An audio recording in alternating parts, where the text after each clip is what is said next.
ایران کې اسماعیل هانیه هغه شهید کو دوی په هغه وخت کې میزایل فایر نه کړله په فلسطینیانو باندې ظلم شروع شو سره د قدرت دی جنګ شروع نه کو چې په پوره دنیا کې صورتحال وګورئ مسلمان ملکونه په دنیا کې قومونه زیات وسایل زیات دي طاقت شته دی د دې باوجود مسلمان د کافر غلام دی څه وخت چې کافر غواړي په مسلمان ملک باندې حمله ورکیږي او دغه په بېدردۍ سره مسلمانان شهیدان کوي ملکونه یې ورانوي چې یقین وکړي دغه څوک د حیواناتو سره ملک وجه څه ده په مسلمانانو کې اتفاق نشته دی نمبر 1 دویم نمبر مسلمانان د جهاد د فریضې نه من حیث القوم مسلمانان هغه غافل شوي دي تاسو په دنیا کې وګورئ په دې وخت کې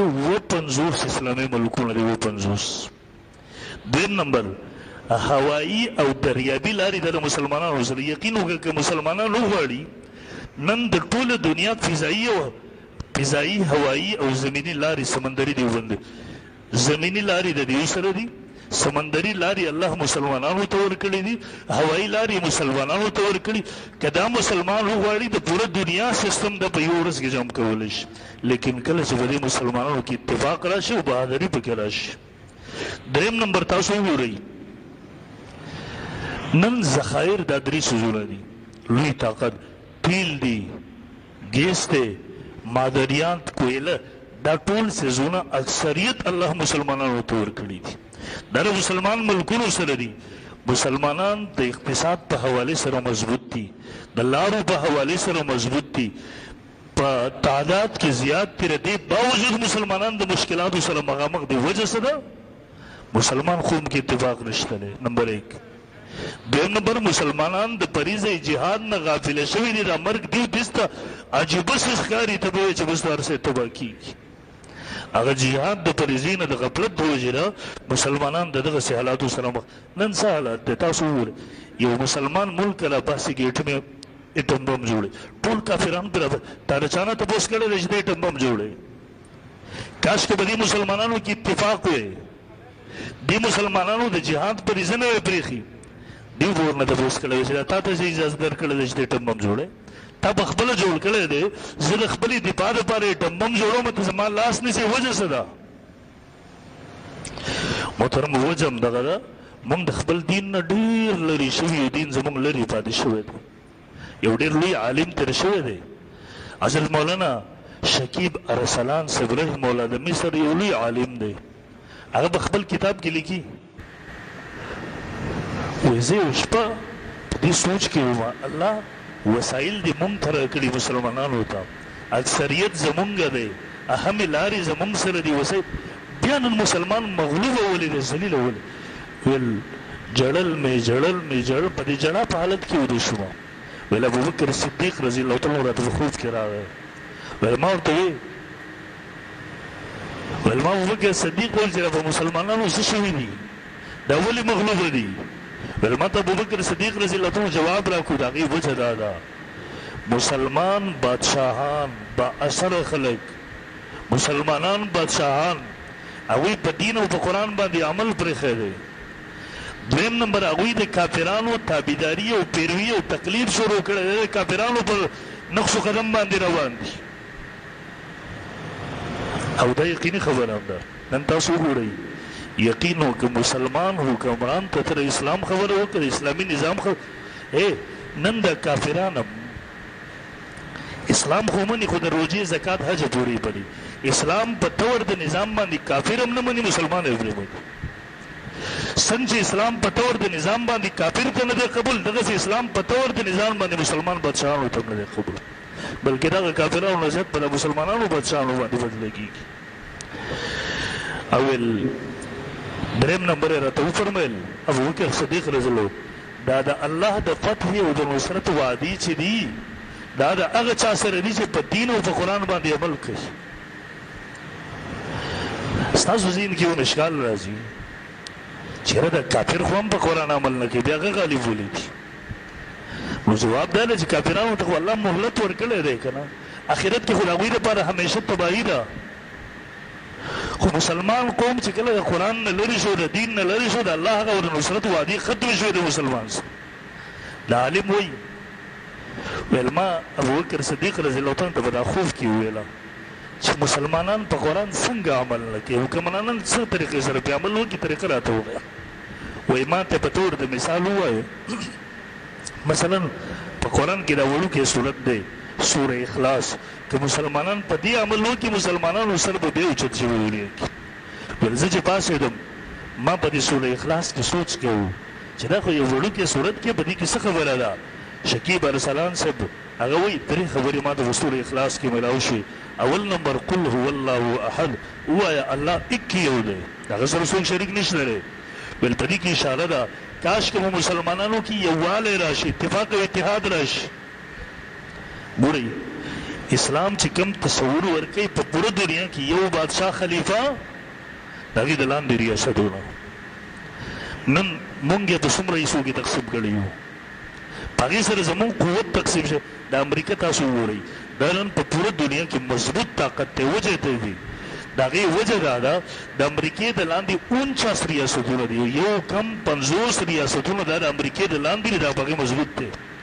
مسلمانان 57 ملکونه دي کاش که دا را جمع شوي د یو خلیفه د لاندې وی نن به د دې نه دغه طاقت د پاسه وی د مسلمانانو نو اول اشاره چې ما ته قرآن کې بلاو شلو مسلمانانو کې اتحاد او اتفاق نشته دی دویمه الله الصمد الله بېنیازه دی ما وکتل چې واقعي په دې باندې عمل نشته دی مسلمانانو کې خود مختاري نشته دی مسلمانان په خپل خپو باندې نه ودري تاسو به د دنیا په نقشه کې وګورئ مونږ چې غنم اخلو زاړه غنم دا د کافرانو نه اخلو د هغوی نه زیاتي شي مونږ چې اسلحې اخلو د هغوی نه چې کله زیاتي شي مونږ اقه جهاز اخلو اقه ټینک اخلو اقه ټوپک اخلو دا د پوره دنیا د مسلمانانو حالت دوایي مونږ د هغې نه مړه دا کمبل او وړستن او موقالي نه پورې مونږ د کافرانو نه اخلو مونږ دومره خود مختاري د مسلمانانو ختمه شوې ده مسلمانان دومره د تذبذب او د بد حالت سره مخامخ دي دا خو لا پرېږده نن زمونږ نه خپل تهذیب هم چوټی شو تر مسلمانانو دفترونو ته ورشه زمونږ په دفترونو ژبو کې انګریزي ژبه د په دا باندې فخر کوي اسمبلۍ ته ورشه زمونږ چې کوم وزیران دي هغه به ټول لګیا دي په دې باندې فخر کوي انګریزي ژبه لباس هم د انګریزانو شو ژبه هم د انګریزانو شوله تهذیب او تمدن هم د انګریزانو شو علامه اقبال صاحب خو جڑا نه وکړي ویل تم تمدن میں نسوالا ہو تو تہذیب میں غنود اور ان مسلمان کو دیکھے گا تو شرمائے گی یہود تاسو به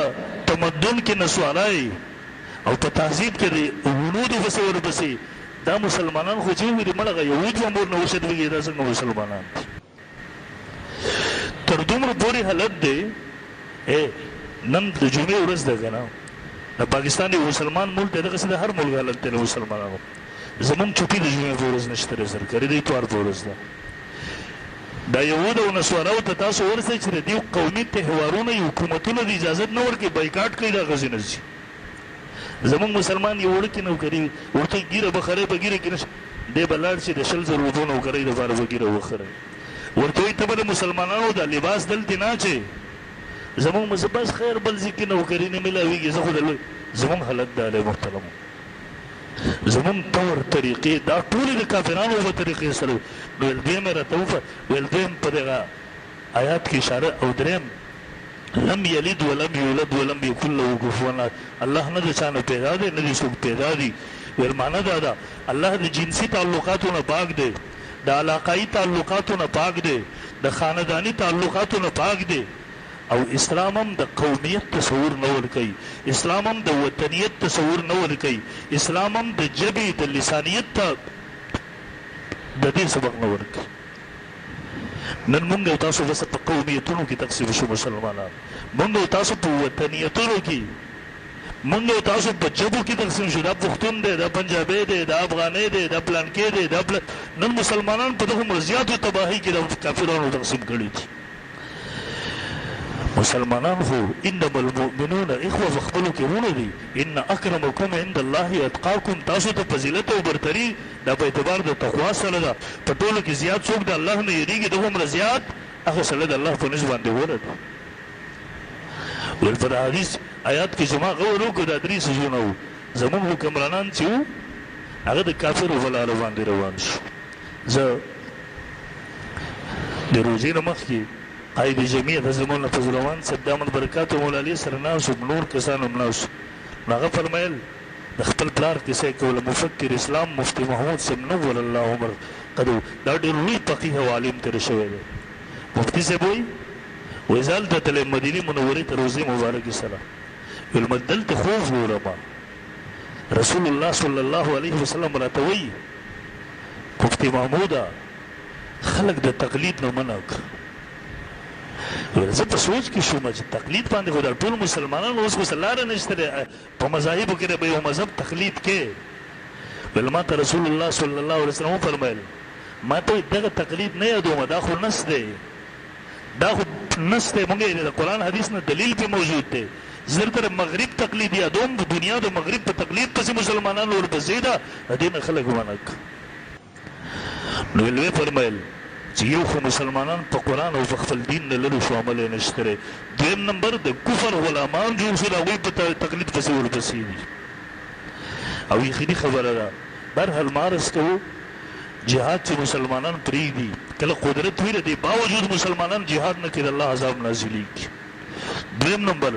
په جهاد نه کولو سره کافران غالبه کېږي او مسلمانان مغلوبه کېږي لکه موجوده صورتحال کې. دریم نمبر د قدرت باوجود په جهاد نه کولو سره بدبختي راځي ظلم راځي ناانصافي راځي د مسلمانانو د لاسونو نه قیادت وځي مسلمانان مغلوبه وګرځي د کافرانو تسلط د لاندې راشي. او څلورم نمبر په جهاد پرېښودو سره د الله چې کومې وعدې د مسلمانانو سره دي هغه ختم شي. شپږم نمبر په جهاد نه کولو سره امت ورځ په ورځ باندې د ذلت او د رسوایۍ او د تباهۍ سره مخامخ کېږي. او اتم نمبر په جهاد نه کولو سره مسلمانان د خپل منځ کې خانه جنګي او د اختلافاتو شکار کېږي. ځکه که د کافر سره جنګ وی خدا به هلته له هغه سره جنګېدلی وی هلته چې د کافر سره مسلمان جنګ نه کوي نو په خپلو کې هغه زور د یو بل نه وباسي. بهرحال محترمو دې وخت کې مسلمانان یقینا د بره صورتحال سره دې وخت کې تاسو ګورئ د دې نه مخکې تازه صورتحال د فلسطین شروع هغه فلسطینیان کورونه یې وران شوي دي بازارونه یې وران دي اسپتالونه یې وران دي. بله ورځ د اسرائیلو یو اسپتال نشانه شو چغې والې د دنیا مخې ته هله دوی خو د انسانیت خلاف ورزي وکړله. انسانیت چې کوم بین الاقوامي قانون دی هغې پامال کړو. د دې نه مخکې هم دقه اسرائیلو په دا فلسطین کې هلته اسپتالونه وویستل اسپتالونه هم پرې نه ښودله عوامي آبادۍ یې ویشتلې هغه خلکو ته یې زمیني لارې بندې کړي دي چې هغوی ته څه خوراک سامان ور باندې راورسي هغې بندې کړي دي. نن هغه خلک الله تعالی په ایران ورپېښ کړو. ایران سره به زموږ د عقیدې اختلاف بېشکه وي روافظ دي هغه شي هم نه دي پاتې اکثریت پکې دغسې بعضې خلک د عقیدې اختلاف ورسره زموږ په خپل ځای لیکن اسرائیل یو دغسې جنګي مجرم دی د مسلمانانو یو دغسې اتفاقي دشمن دی د دې د وجې نه زموږ همدردۍ دا د ایران سره ورسره دي. او ایران هم څه دغسې نه دی چې په دې وخت کې د مسلمانانو یا د فلسطینیانو د دفاع جنګ کوي. په دې ایران کې اسماعیل هانیه هغې شهید کو دوی په هغه وخت کې میزایل فایر نه کړله په فلسطینیانو باندې ظلم شروع شو سره د قدرت دیو جنګ شروع نه کړو. نن چې په دیو باندې اسرائیل له پاسه راله حملې شروع کړلې نن هغوی د خپلې دفاع جنګ کوي ښه کوي یا بد کوي هغه په خپل ځای باندې دی خو الله رب ذوالجلال دغه عذاب په هغوی باندې مسلط کړو. خلکو به دا ویل اسرائیل چې دي که نه د هغوی سره جنګ کول او دا مشکل کار دی. نن یقین وکړه هغه یهود قرآن وایي دا بزدله قوم دی بزدله خلک دي هغه چغې تاسو واورئ هغه منډې تاسو نن ټول لګیا دي د خپل ملک د وځي. یقین وکړه که دا له مسلمانانو یو اتفاق او اتحاد وکړو بیا به د دې کافرانو څه حالت او نن یقین وکړه د مسلمانانو حالت دا دی نن ټوله دنیا کافران هم وایي مسلمانان هم وایي اسرائیلو په ایران باندې حمله وکړه مذمت یې کوي بد کار یې وکړو مونږ هم مذمت کوو اسرائیلو غلط کار وکړو لیکن تاسو کله اورېدلی دي په د فلسطین باندې څو میاشت دا ظلم شروع بربریت شروع درندګي شروع وه اسپتالونه یې د هغوی ویشته جوماتونه یې ورله ویشته عام شهري آبادیان یې ویشتلې. تاسو په دا مسلمان یا کافر ملکونو کې څوک لیدلی چې د دې مذمت یې کړی دی چې هغوی ویلي چې یاره دا بد کار شوی دی. یقین وکړه مسلمانانو همدغسې حالت شروع دی. الله تعالی دې زموږ په مسلمانانو باندې رحم وکړي. بهرحال عرض دا کوو د مسلمانانو د ذلت وجه په دې وخت کې بې اتفاقي د مسلمانانو کې اتفاق نشته دی. دویم نمبر د جهاد د فرضیت په وخت کې حکمرانان بادشاهان هغو کې هغوی فریضه جهاد پرېښودې ده. کاشکې په دې کې یو اتفاق وی. نن مسلمانانو کم کفر چیلنج کولی هغوی ته په سترګو کې سترګې ورکولی. یقین وکړه که د دوی دا طاقت څه وی چې مسلمان ته جواب ورکړي. او یو وخت تېر شوی دی دغسې په دا ټوله دنیا باندې مسلمانانو راج نه و کړی. په دا ټوله دنیا باندې څو سوه کاله د مسلمانانو حکومتونه نه وو. دې سیند ته دې پېښور ته دې افغانستان ته هغه خلک نه ور رسېدل. هغوی سره کومه ټکنالوژي ورسره وه، اتحاد ورسره و، اتفاق ورسره و، د جهاد جذبه ورسره وه. مسلمانانو د الله په کتاب به د الله په دین باندې عمل و. نن مونږ او تاسو هغه کافرانو کې فرق څه کېږي؟ بس دا له مسلمانانو ملک دی، دا له کافرانو ملک دی. ورنه کوم رسم و رواج چې د هغوی دی هغه رسم و رواج زمونږ دی. کوم طور طریقې چې د هغوی دي هغه طور طریقې زمونږ دي. کوم ژوند او زندګي چې هغوی څنګه تېروي دغسې مونږ تېرو. کوم د بغاوت زندګي چې کافر تېروي هغه د بغاوت زندګي مسلمان تېروي. نو د الله هغه وعدې اوچتې شوې د مسلمانانو سره. مسلمانان په څه وشو؟ الله رب ذوالجلال دي زمونږ مسلمانانو کې اتحاد او اتفاق راولي او د مسلمانانو په موجوده حالت کې الله رحم وکړي. او اسرائیل دی الله د ذلت او د تباهۍ سره نور هم ورغه مخکې چې د ایران په لاس وي، د نورو ملکونو په لاس وي، د کافرو په لاس وي، که د مسلمانانو په لاس وي، چې همدغسې دا چغې او دا تباهي مسلمانان وګوري او د هغه فلسطینیانو د نورو مظلومو مسلمانانو زړونه ته یخ شي.